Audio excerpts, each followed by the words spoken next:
Marcel Dorigny, historien, Université de Paris 8, et ma spécialité, c'est l'histoire des processus d'abolition de l'esclavage aux Antilles, dans l'océan Indien, mais aussi dans l'Amérique espagnole. Je vais vous parler aujourd'hui de l'abolition de l'esclavage à La Réunion. Cette île lointaine pour la France a connu un processus particulier d'abolition de l'esclavage. Première chose qu'il faut rappeler, c'est que sous la Révolution française, il n'y a pas eu d'abolition de l'esclavage à La Réunion. La distance, le contrôle par l'Angleterre des routes maritimes a empêché l'application du décret d'abolition du 16 Pluviôse en 2, qui a été appliqué aux Antilles, mais pas dans l'océan Indien. Donc une voie particulière. Alors cette absence d'abolition va évidemment avoir pour conséquence qu'il n'y a pas eu de rétablissement de l'esclavage. En 1802, Bonaparte rétablit l'esclavage dans les colonies d'Amérique.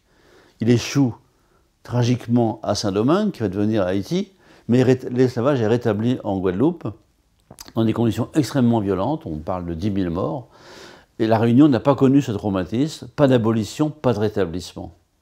Donc c'est une voie particulière. Alors, autre spécificité, La Réunion, après 1815, est la seule île française de l'océan Indien. L'île Maurice, l'île de France, devient l'île Maurice britannique.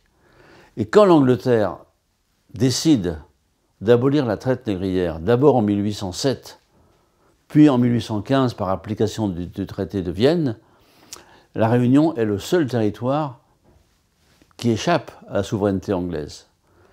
Et autre conséquence, en 1833, l'Angleterre abolit l'esclavage dans ses colonies. Donc La Réunion est le seul territoire esclavagiste de l'océan Indien après l'abolition britannique.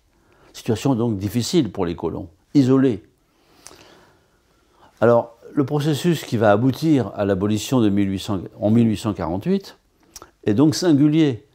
D'abord, rappelons que l'esclavage à La Réunion n'a jamais eu le caractère aussi massif, aussi généralisé qu'il était à Saint-Domingue, où il y avait plus de 500 000 esclaves, avec un travail intensif. Saint-Domingue était le premier producteur mondial de sucre, ce qui n'est pas le cas de La Réunion. Donc on a un esclavage moins violent.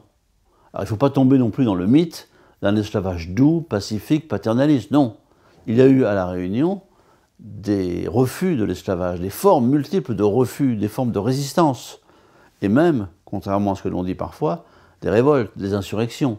Évidemment, celle de Saint-Leu en 1811 est particulièrement connue, particulièrement violente, puisqu'il y a eu de nombreux morts, de nombreuses exécutions par la suite, mais il y en a eu d'autres. Donc la Réunion, ce n'est pas un esclavage doux et pacifique, mais ça n'a pas le caractère en quelque sorte de guerre permanente qui est celui des Antilles.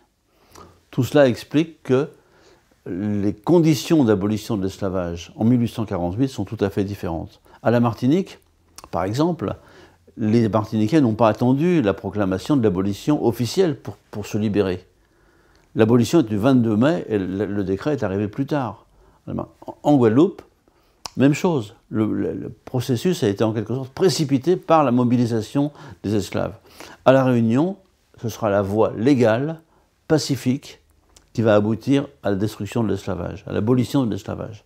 Le décret arrive le 13, décret signé le 27 avril, arrive le 13 octobre à La Réunion, il est promulgué officiellement le 18, et la loi, le décret, prévoit un délai de 2 mois entre l'abolition effective et la proclamation. Donc 18 octobre, ça nous amène, 18 décembre, en fait, ça sera le 20 décembre, où l'abolition de l'esclavage sera proclamée solennellement par le délégué de la République française, Sardin Garriga, qui va proclamer la liberté générale à La Réunion, dans un contexte donc où il n'y a pas eu de révolte préalable, il n'y a pas eu une sorte d'abolition spontanée, c'est ce qu'on appelle donc une abolition octroyée, une abolition qui est venue de Paris. C'est très particulier. Il n'y a pas eu ça en Guadeloupe, il n'y a pas eu ça à la Martinique. Alors en Guyane, on trouve un processus assez comparable à celui de La Réunion. La Guyane était aussi un territoire très éloigné, un peu isolé, qui n'a pas connu les mêmes soubresauts que les Antilles proprement dites. Voilà. Alors il me semble donc que c'est extrêmement important cette année. Nous sommes au 170e anniversaire de l'abolition du 20 décembre 1848, de rappeler que La Réunion a connu une voie particulière, une voie spécifique pour sortir de l'esclavage, un esclavage qui n'avait pas été aboli sous la Révolution, qui n'avait donc pas eu besoin d'être rétabli et qui va l'être seulement en 1848.